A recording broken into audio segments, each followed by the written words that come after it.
Hello there, welcome back to Jennie Designs with Paper. Thanks for stopping by my channel today. I'm working on an art journal page, so get comfy and let's get crafty. This is the November mood board for the Artsy Trio Facebook group. It was curated by Murray Linder, and it seems to give a nod to travel. There is an image that says around the world in 80 days, lots of famous places, signs, things like that. So I'm going to focus on that travel part of this mood board. So I've printed out my mood board, and I also have a piece of travel-themed pattern paper. This is a very old die cuts with a view pattern paper. It's got boarding tickets and luggage claims and train tickets and things like that all over the background, kind of collage style, overlapping little pieces of this and that. And I'm covering it with clear gesso. I am using clear gesso to make this paper non-porous, give it a little bit more heft and a little bit of ability to stand up to the trauma that I'm going to inflict on this piece of paper. I did go ahead and heat set that with my tool to make sure that it was nice and dry before I moved on to the next part of my page. That clear gesso really does dry back clear, and it leaves all of that page looking wonderful.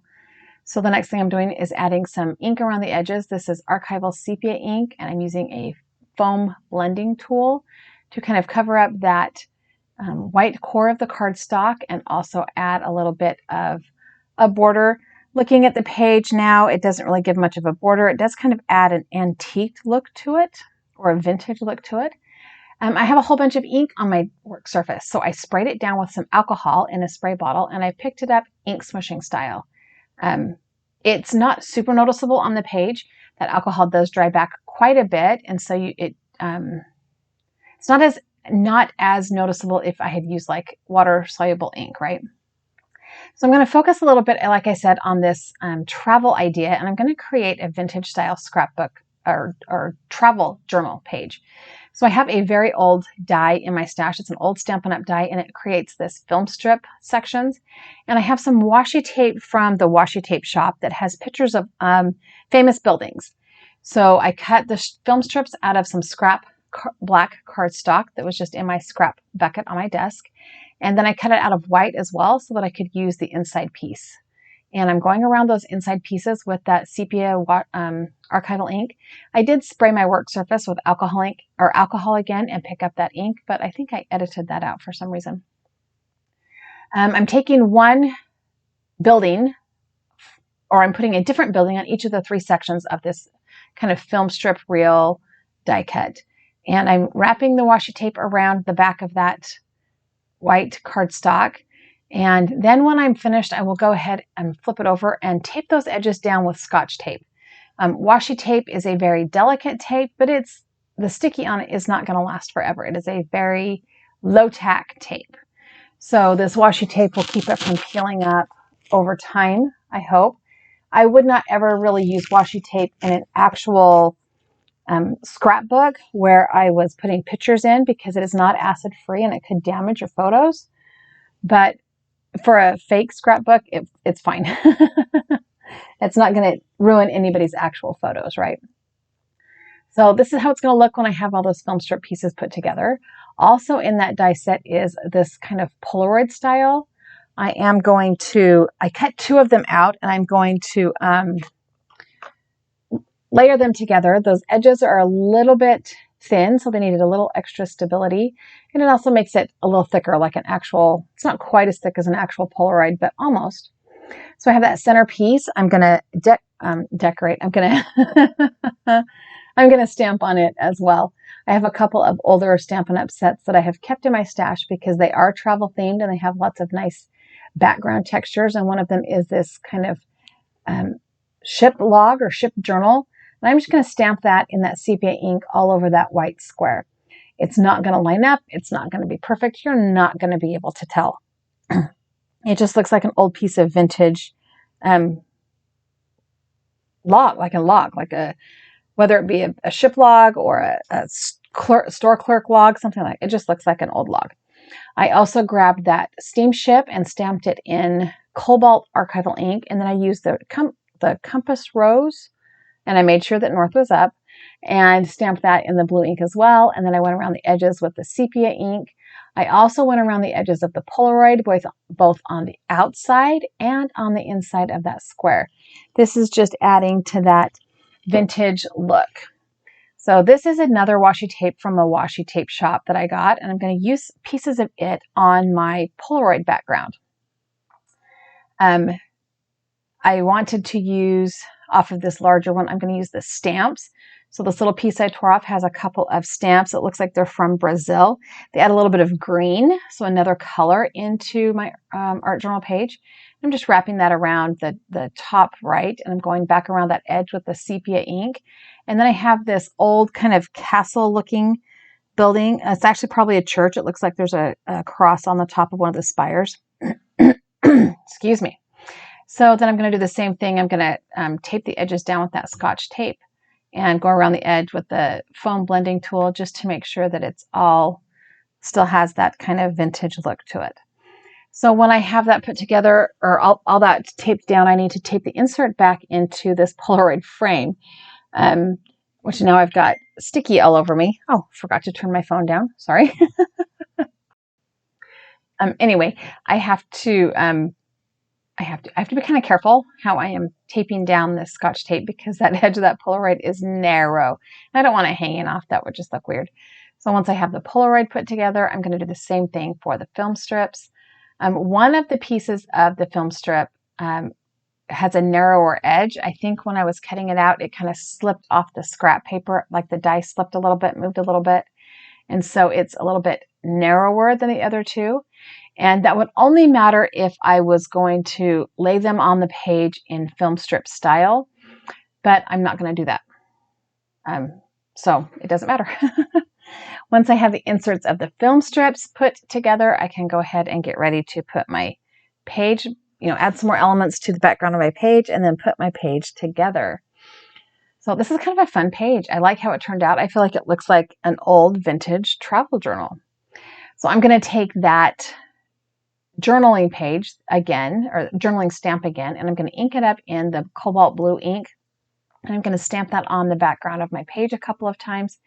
It is not super noticeable when I look at the page. I can see a couple places where that scripty text jumps out, but it just adds another layer. It adds a little bit of blue into the background so that it kind of coordinates with the other parts of my page. I'm also using this round one. It looks like a globe, like an image of a globe or a round map, and I'm stamping that in the green to kind of tie in those green postage stamps that I added to my Polaroid. I'm flipping my page, so it looks like I'm setting these film strips down the left side of my page, but really I'm working from the top right side of the page.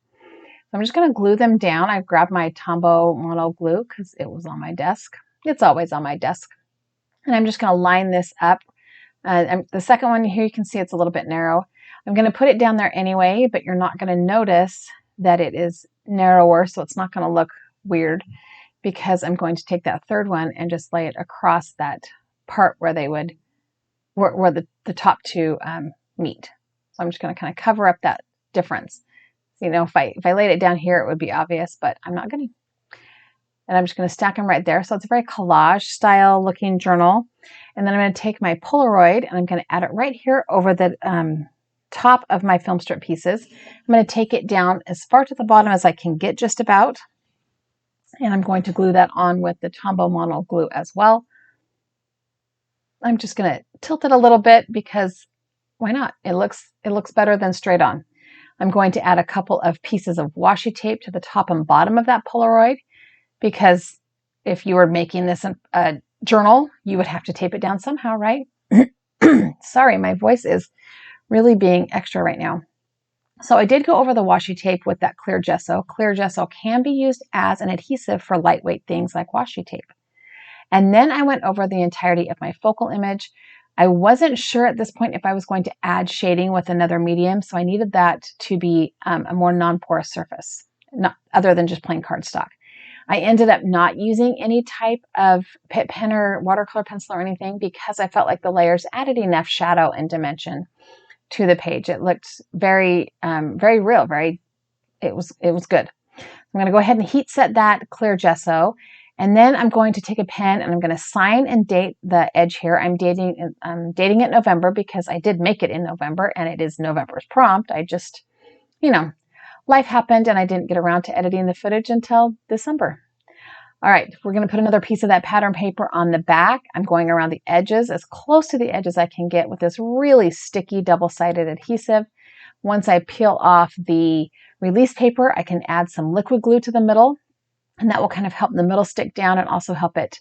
The dry adhesive is a more instant hold, and the liquid adhesive is a strong hold. And then I'm going to go ahead and trim down anything that doesn't line up exactly. Once I have the edges trimmed down, I'm also going to go around the edges, both on the front and the back with that sepia ink. Again, we're just hiding that white core of the cardstock. And I noticed when I flipped it over, you could kind of see it from the back, which is why I added a little bit of ink blending to the back as well. Don't want to distract from the page. Once I have all the ink blending done, we're going to move, get it ready to go into my binder. So I put all of my art journal pages into an A5 size binder. So I have this hole punch set to punch holes so that they align perfectly. And then I'm going to tape the mood board to the back of my page. And once I have this on there, the only thing I have left to do is add a little bit of a quote or, words. I like to add words to my art journal pages. That's kind of the card maker coming out in me. I have the Tim Holtz, I think this is Small Talk quote strips. And I have 3. One of them is Adventure Awaits You. The second one is Follow Your Heart. And the third one is Be You Bravely.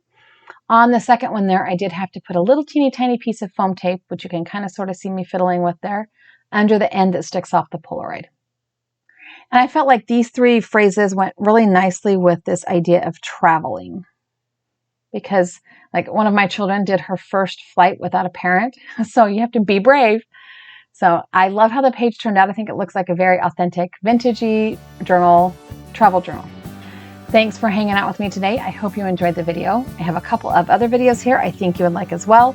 I've also added that subscribe button. I would love it if you subscribe to my channel. Leave me a comment down below. I love to see what you guys are thinking. Give me a thumbs up if you like this video and have a really fabulous day.